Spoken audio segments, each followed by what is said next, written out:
Donald Trump just put out an executive order that he said was a massive announcement and it's world changing and we're all going to be paying much less for our pharmaceuticals.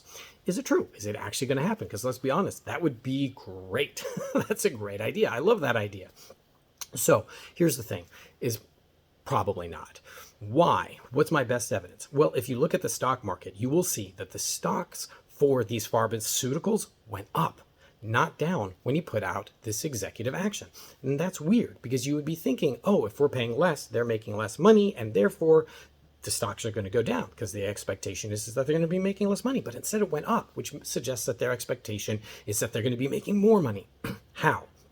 Well, really, there's two things that happened here. One, there's no real enforcement mechanism for this executive action. It's not a law. It's not passed by Congress. It's just the king saying by fiat, do this. But there's no way to really make it happen. And they can challenge it in court because they have lots of money to do so. But in addition to that fact, if you actually look at it, it doesn't actually lower prices for like every drug across every circumstance. It's actually much narrower than he makes it sound. So Big Pharma's not too worried about it because they're like, well, it's only the smaller subset of drugs under these certain circumstances, but also they have reason to believe that they're actually going to make even more money. And that's number two. See, what he's saying is we're saying that we're going to match prices. We're going to be paying the same price as the lowest prices paid in the world.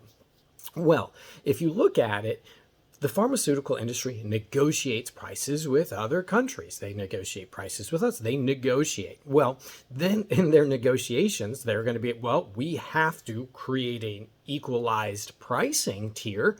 So are they going to try and bring it down or bring the other countries up? Well, they're going to try and bring, so even if they do lose a little bit of money in the United States, they're going to try and bring everybody else's prices up to match that. Now, you might be like, well, that's fine. Let Canada pay more for drugs. The way they tier their pricing is that the poorest countries in the world pay the least amount because they can't afford it and people are dying. And listen, I'm no fan of Big Pharma, but that is in fact a good thing.